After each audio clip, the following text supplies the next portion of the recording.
Today we're at the Glenelg Hopkins CMA Vic Bream Classic round in Nelson. So we've got 35 teams of elite bream anglers fishing with lures, flies and soft plastics to target fish.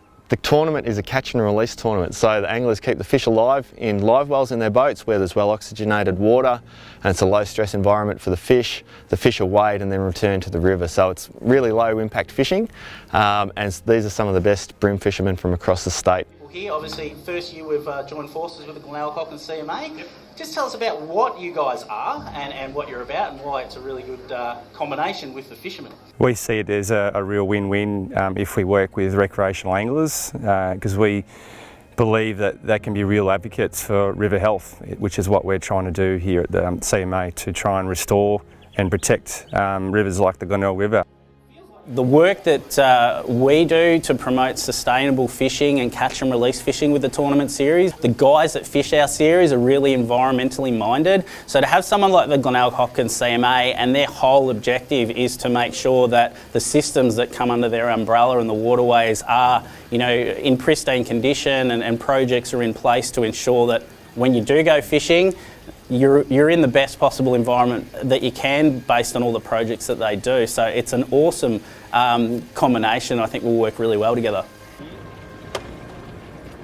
This is the furthest west venue that we've got, Nelson, which is right on the South Australian border, and it's an amazing river. It's a deep river. It runs a long way inland, and the guys can head hundreds of kilometres if they want to. This place is renowned for its mulloway as well, so the bycatch of really good mulloway and perch is a real draw card of this place. So yeah, it's a great venue to have. One of the key things with getting people to experience the river is they get to see how special it is, and people care for what they know.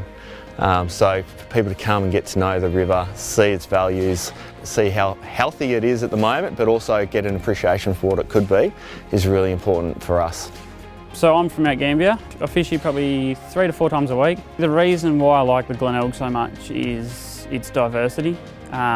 You've got clean sea fish from down the estuary, and then you can go as far up as Balmoral and catch Australian bass. I fish a lot around the middle reaches. There's more fish popping up in different places, I suppose, as well. And we're seeing a lot more fish holding and feeding up on the bank. The CMA have been releasing water out of Rocklands, and that seems to push the fish for sometimes even a second spawn. We've found fish even still milting today, so I reckon that's a positive sign. There's a lot more healthier fish in the system too. Yeah, it makes for some great fishing. By putting in more fish habitat, by restoring flows to our rivers, we're actually boosting fish numbers, which is good for the environment, but it's also good for recreational angling. This is a really good example of us trying to improve the recreational values of our waterways. As recreational fishermen, we spend a lot of time on the water, and there's a conversation and some engagement to be had between the management group and us as not only stakeholders but beneficiaries of healthier waterways, healthier rivers. They've done some great works. We've had environmental flows coming down the river. We've had huge, incredible movements of fish that hasn't happened for years. So we're seeing fish push hundreds of kilometres up the river in a river that used to be in the higher reaches, very disconnected and series of small pools. Now that we're getting environmental water, we're having so much work done on the river, we're seeing improvements in the fishing all the time. I've spoken to people that tell me this is the most consistent they've seen the river fish in 30, 40 years. As far as being able to get really accurate data about what's happening in a system, the Glenelg Hopkins CMA, their scientists, can actually tap into the minds of some of these anglers, and some of the knowledge that they're going to be able to gain could be really beneficial. We've been working with fisheries for 14 years, and some of the catch data that we've given the fisheries on the East Gippsland lakes, for example, has been amazing for them, and data that they said they would never have been able to get those sort of results without the tournament series. So I think it's going to be a really good opportunity to work together. And they can help advocate for waterways, they can provide us with areas that they see as priorities for works, and also bring issues to our attention and help us work through those. Come down and have a look at the rivers that we have here. Have a look at the pristine conditions that we have in these rivers.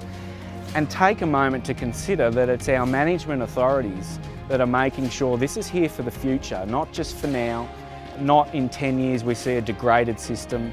Their works are about making sure that we continue to provide good health to our rivers. That is for the fish, the animals, the plants, the river itself. But not only for that, it's also about for people to be able to come here and recreate in these areas. If you can talk about what's going on, then we can make sure that the benefits flow not only for the river, but for all the stakeholders and the users of that river.